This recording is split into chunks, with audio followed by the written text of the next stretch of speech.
नमस्कार दोस्तों, मैं ऋषिराज जोशी आप सबके सामने एक बार फिर उपस्थित हूँ। वीर गाथा महाभारत के महायोद्धा कर्ण की दानवीरता का एक रोचक किस्सा लेकर। यह कहानी उस समय की है जब महाभारत के युद्ध में सूर्यपुत्र कर्ण कुरुक्षेत्र में मरणासन अवस्था में थे। कुरुक्षेत्र की युद्ध भूमि रक्तरंजित हो चुकी थी। कर्ण को परास्त करने के पश्चात सव्यसाची अर्जुन घमंड में श्री कृष्ण से बोले कि आज तो युद्ध में मैंने दुर्योधन की बाईं भुजा काट दी, अर्थात महारथी कर्ण को परास्त कर दिया।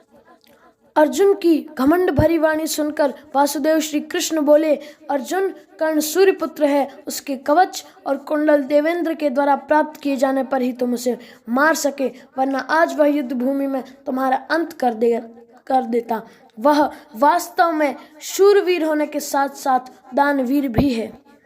अर्जुन को श्री कृष्ण के मुख से अपने परम शत्रु की प्रशंसा सहन नहीं हुई और वे भूमि कुरेदने लगे। श्री कृष्ण उसके दिमाग में चल रही बातों को समझ गए और बोले कि अर्जुन, कर्ण अभी मृत्यु को प्राप्त नहीं हुआ है, वह अभी घायल अवस्था में तड़प रहा है और मृत्यु को प्राप्त करना चाहता है। चलो, मैं तुम्हें अभी उसकी वीरता और दानवीरता से अवगत कराता हूँ। इसके बाद दोनों ने ब्राह्मण का वेश धारण किया और रणभूमि में उस स्थान पर जा पहुंचे जहां अप्रतिम योद्धा और महादाता कर्ण मरणावस्था में पड़ा था। दोनों ने कर्ण के पास पहुंचकर कहा, दानवीर कर्ण की जय हो, याचकों को कुछ मिलेगा। धराशाही कर्ण ने करुण स्वर में कहा, हे विप्रवर, यह युद्ध स्थल है और इस समय ऐसी अवस्था में मैं आपकी क्या सेवा कर सकता हूँ। ब्राह्मण वेशधारी भगवान श्री कृष्ण बोले, हे अंगराज, क्या हम लौट जाएं? हमने तो आपकी दानवीरता के बहुत चर्चे सुने हैं, अतः कुछ पाने की आशा से आपके पास आए हैं।